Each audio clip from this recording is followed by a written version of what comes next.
Buen día, abogada. Mi nombre es Karen Paola Bustillo Aguilar, con número de cuenta 3121-11099. En este día, pues nosotros somos el grupo número uno y vamos a estar exponiendo sobre los convenios fundamentales de la Organización Internacional del Trabajo. Como ya habíamos visto anteriormente, pues en una tarea, la Organización Internacional del Trabajo es la que, pues en este caso, vela por los derechos de los trabajadores, pues a nivel internacional. En este caso, en esta exposición que nosotros vamos a estar realizando, pues vamos a describir cuáles son esos convenios internacionales del trabajo. Vamos a tratar de brindar como un panorama general sobre esos convenios internacionales y vamos a hablar sobre los más relevantes, qué significan o cuál es el objetivo de cada uno de ellos. Pues también vamos a evaluar cómo esos convenios se implementan en los respectivos ambientes laborales y qué medidas son las que se han adoptado para garantizar el cumplimiento de dichos convenios. También en este caso, pues nosotros vamos a analizar cómo esos convenios impactan en el ambiente laboral, cuáles son las condiciones de trabajo, cuál es el objetivo y qué es lo principal a tocar con estos convenios. También vamos a destacar que los convenios de trabajo en general, su intención siempre va a ser mejorar las condiciones de trabajo de los empleados y cómo estas se han ido adaptando a los ambientes de trabajo, pues, de cada nación que los ha implementado. Entonces, en este caso, pues vamos a comenzar con lo que son, qué significa la OIT, como lo dije, la Organización Internacional del Trabajo. Esos convenios se dan o comienzan en el año de 1995 en Dinamarca. En este año y en este país, pues se realiza una reunión, una cumbre mundial con el fin de realizar un plan de acción sobre cuáles eran los derechos fundamentales de los trabajadores. Si bien es cierto, hay diversos principios en esta reunión, a pesar de que comenzó en 1995, fue hasta el año de 1998, en el mes de junio, que se adoptó la Declaración de la Organización Internacional del Trabajo. En esta, lo que se pretendía o se esperaba era en este caso, pues, exigirle al Estado de cada país que formó parte de esta cumbre que se adoptaran dichos convenios. En este caso, se tomó en cuatro principios fundamentales. En este caso, estamos hablando de la libertad de asociación, es decir, libertad de asociación para los sindicatos, la eliminación de trabajo forzoso, eliminar el trabajo infantil y eliminar la discriminación en el trabajo, que es un problema y era un problema que es muy frecuente en el ámbito laboral. Entonces, estos convenios fundamentales fueron adoptados por la comunidad internacional, los que formaron parte de esta cumbre. Y recordemos que lo que es el trabajo o la fuerza laboral es una parte fundamental de la economía de cada estado. Entonces, lo que se buscaba con estos convenios era que cada miembro mejorara estas condiciones laborales de sus empleados, de su población y que hubiera una cooperación tanto en el empleador, obviamente, como del colaborador y que se busca un progreso para cada empleado. Entonces, a continuación, nosotros vamos a comenzar, en este caso, con lo que es el primer convenio, que es el convenio sobre el trabajo forzoso. En este caso, lo voy a dejar con mi compañera que ella va a hablar al respecto de ello. Buenas tardes, mi nombre es Carla Barahona y el día de hoy hablaré sobre el tema qué es trabajo forzoso y lo que respecta al trabajo forzoso en el convenio de la OIT. El trabajo forzoso lo podemos establecer como todo trabajo que puede entenderse que se realiza de manera involuntaria y bajo amenaza de pena cualquiera. Se refiere a situaciones en las cuales las personas están siendo forzadas a trabajar mediante el uso de violencia o intimidación o por medios más sutiles como la deuda manipulada, retención de los documentos de identidad o amenazas de denuncias a las autoridades de inmigración. La definición de trabajo forzoso lo podemos establecer según el convenio sobre el trabajo forzoso 1930, número 29 de la OIT, respecto a todo trabajo o servicio exigido a un individuo bajo la amenaza de una pena cualquiera y para el cual dicho individuo no se ofrece voluntariamente. Protocolo relativo al trabajo forzoso, artículo 1, párrafo 3, reafirma explícitamente esta definición. La definición de trabajo forzoso abarca las prácticas tradicionales de trabajo tales como ser las secuelas de la esclavitud o las prácticas análogas de la esclavitud y las diversas formas de servidumbres por deudas, así como las nuevas formas de trabajo forzoso que han hecho su aparición en las décadas modernas, tales como la trata de personas, también llamadas esclavitud moderna. A esto podemos sumarle que este tipo de acciones se encuentran punibles en nuestro Código Penal de la República de Honduras. Excepciones a la definición de trabajo forzoso. En el artículo 2, párrafo 2 del convenio número 29 de la OIT, se describe explícitamente las siguientes excepciones de la definición de trabajo forzoso bajo ciertas condiciones. Obligaciones cívicas normales, trabajo penitenciario bajo ciertas condiciones, trabajo realizado en casos de fuerza mayor, ya sea guerra, algún tipo de siniestro o amenaza de siniestros, como incendios, inundaciones, catástrofes, hambruna, y pequeños trabajos comunitarios dentro de una comunidad. El trabajo forzoso es distinto a las condiciones de trabajo explotadoras o debajo de las normas. Diversos indicadores pueden ser utilizados para determinar cuándo una situación equivale a trabajo forzoso, entre las cuales podemos establecer como la limitación de la libertad o de movimiento de los trabajadores, la retención de los salarios, los documentos de identidad, algún tipo de violencia físico o sexual, las amenazas e intimidaciones o deudas fraudulentas de las cuales los trabajadores no pueden escapar. Además de ser una violación grave de los derechos humanos, exigir trabajo forzoso también constituye un delito penal. Debemos de establecer claramente que también lo que es la libertad está estipulado entre una de las garantías constitucionales de la Constitución de la República de Honduras. Honduras ratificó dicho convenio de la OIT el 21 de febrero de 1957 y lo mantiene en vigor. Asimismo, la Constitución de la República, como antes lo había mencionado, en su artículo 127 garantiza que toda persona tiene derecho a escoger libremente su ocupación y a renunciar de ella también. El artículo 135 del Estado garantiza la tutela y derechos de los trabajadores. De acuerdo con el convenio, Estado de Honduras incluye sanciones en el Código Penal sobre la trata de personas en sus artículos 219 y 221 y aún el 139 que toca condiciones de los crímenes de lesa humanidad. En su artículo 219 en el Código Penal se indica que debe ser castigado por una pena de 5 a 8 años de prisión quienes empleando violencia, intimidación, engaño o abusando de situaciones de superioridad o de necesidad, la víctima o mediante la entrega de ratificación. Dichas condiciones son punibles. El consentimiento de la víctima es irrelevante cuando se ha recurrido a alguna de este tipo de situaciones o se cumplen estas condiciones. También podemos indicar que en el artículo 221 se habla sobre el tema de la explotación en condiciones de esclavitud o servidumbre.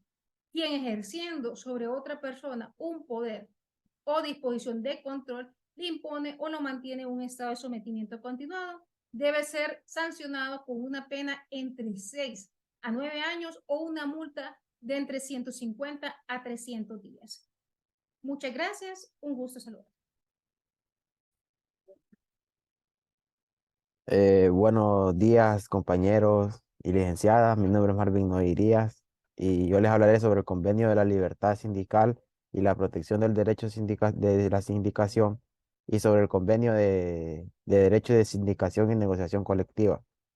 Sobre el convenio de libertad sindical y protección del derecho de sindicación, también conocido como el Convenio 87, relativo a la libertad sindical y a la protección del derecho de la sindicación. Este convenio fue adoptado en San Francisco en la reunión número 31 de la Conferencia Internacional del Trabajo, que se fue llevada a cabo el 9 de julio de 1948 y entró en vigor hasta el 4 de julio de 1950. Se tardó 2 años para que este convenio entrara en vigor. Este convenio es uno de los 8 que tiene como estatus de convenio fundamental, lo que significa que abarca un tema considerado como principio y derecho fundamental en el trabajo. Este convenio está estructurado por 4 partes, que son la libertad sindical, la protección de derechos de sindicación, disposiciones diversas y disposiciones finales. La libertad sindical nos dice que todo miembro de la Organización Internacional del Trabajo, para la cual esté en vigor este presente convenio, se obliga a poner en práctica las disposiciones siguientes que nos hablan en este convenio, ¿verdad? También podemos decir que los trabajadores y empleados, sin ninguna distinción y sin ninguna autorización previa, tienen el derecho de constituir las organizaciones que estimen en este convenio y que se encuentren más convenientes para ellos, ¿verdad? Las organizaciones de trabajo y empleados tienen derecho a redactar su estatus y reglamentos administrativos. Esto nos quiere decir que tienen derecho a elegir libremente su representante, y organizar la administración y sus actividades de formular su programa de acción. También hay un artículo de este convenio que nos dice que la organización de los trabajadores y empleados no está sujeta a la disolución o suspensión por vía administrativa, que quiere decir que tenemos que eh, buscar otros medios para que éste se pueda disolver. Al ejercer estos derechos, se le reconoce el que se le represente en el convenio. Los trabajadores, los empleadores y sus organizaciones respectivas están obligadas a respetar su legalidad. También otro artículo que me llamó mucho la atención es que dice que este presente convenio, el término de organización significa toda organización de trabajadores o de empleadores que tengan por objetivo fomentar y defender los intereses de los trabajadores o de los empleadores, que significa que este convenio vela por la protección de de los intereses de los trabajadores y empleadores. Eh, por otra parte, podemos decir que la protección del derecho de sindicación es todo miembro de la Organización Internacional del Trabajo para la cual esté en vigor este presente convenio.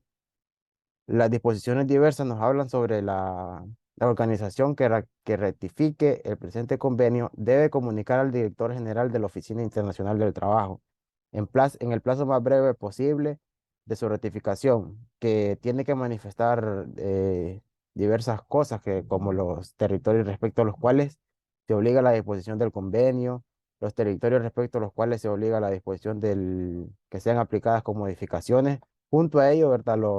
Sus modificaciones. También que sea aplicable el convenio y los motivos por los que es inaplicable. Y por último nos dice que también los territorios respecto a los cuales reserva su decisión. Las disposiciones finales son las ratificadas formales del presente convenio, y estas serán comunicadas para su registro al director general de la Oficina Internacional del Trabajo. Eh, Al final de todo este convenio nos dice que no importa en qué idioma esté, ¿verdad? Puede ser las versiones francesas, inglesas, y siempre igualmente son auténticas. Ahora hablaré sobre el convenio sobre el derecho de la sindicación y la negociación colectiva. Este convenio nos dice que los trabajadores deberán gozar adecuadamente de la protección con todo acto de discriminación tendiente a menoscobrar la libertad sindical con la relación de su empleo.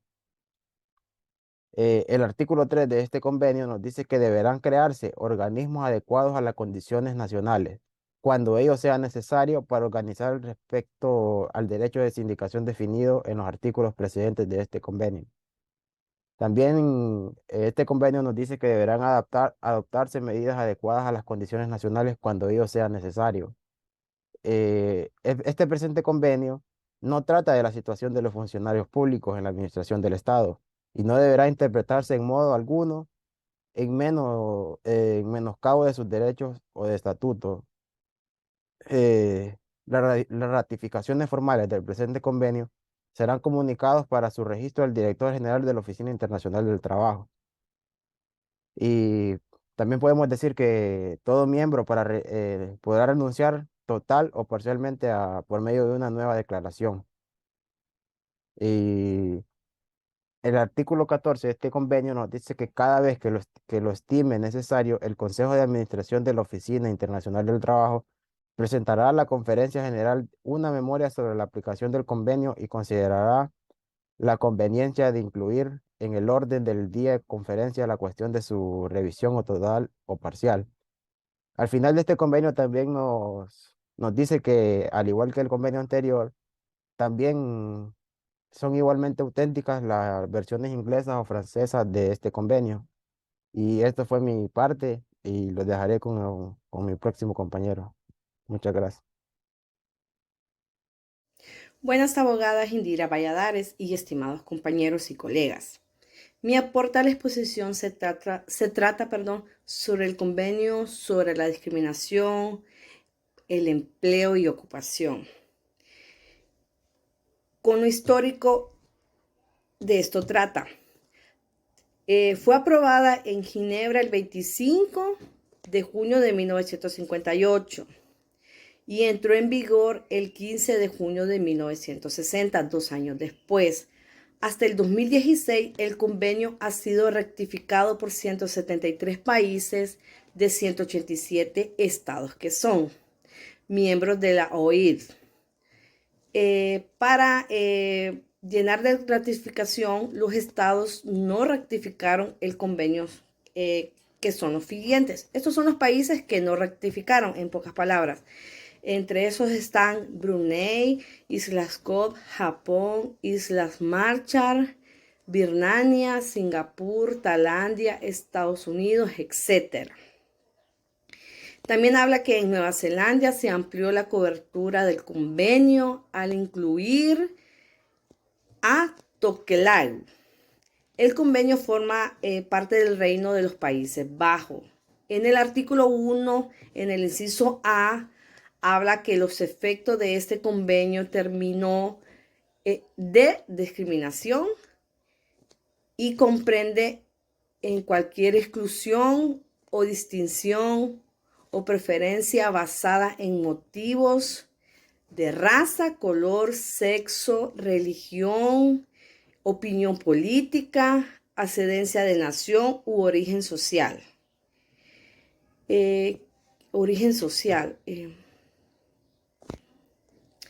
Que tenga por efecto anular o alterar la igualdad de oportunidades. Este artículo está bien establecido que lo que ellos cuidan es la discriminación. En el artículo B, cualquier distinción o exclusión que tenga por efecto anular o alterar la igualdad de oportunidades o trato en el empleo u ocupación que podría rectificar o especificar a los miembros interesados previa consulta con las organizaciones que están basadas en el artículo 2 al 13, que habla prácticamente de lo mismo.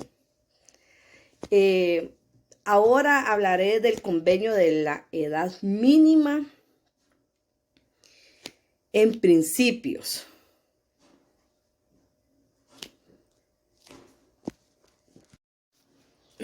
Y ahora hablaré sobre la edad mínima.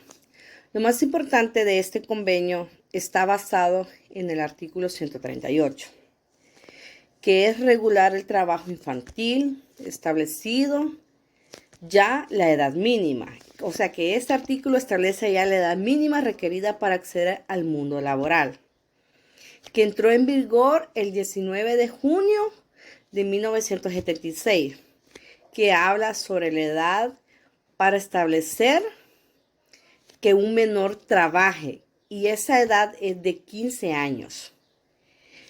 Y a los 13 años es para trabajos ligeros. Para trabajos peligrosos, la convención estableció que la mínima edad para optar a un empleo, que esta edad está basada entre los 17 y 18 años. Estas circunstancias, la OIT igualmente ha aceptado la recomendación del artículo 146 para así guiar a los miembros establecidos en la Convención de un papel de convención de los derechos de los niños. Básicamente, estos artículos hablan sobre la protección de los niños, que es la edad de entre 13 a 18 años. Que el objetivo de esta convención es dar un respeto laboral a los niños, que se les respete en su vivir, en su infancia, porque ellos alcanzan una edad madura, a los 18 años. Y se les proporciona oportunidades para desarrollarse. Lastimosamente, no todos no todos tienen las mismas condiciones y oportunidades. Esto es un dato a base mundial. Para establecer el bienestar del niño, la edad mínima, como anteriormente lo había dicho, que es a los 15 años. Sí, a los 15 años de edad. El alcance, la convención, que se basa en el artículo 138, vincula legalmente a todos los miembros que la aprueban por los tantos que son 183 miembros.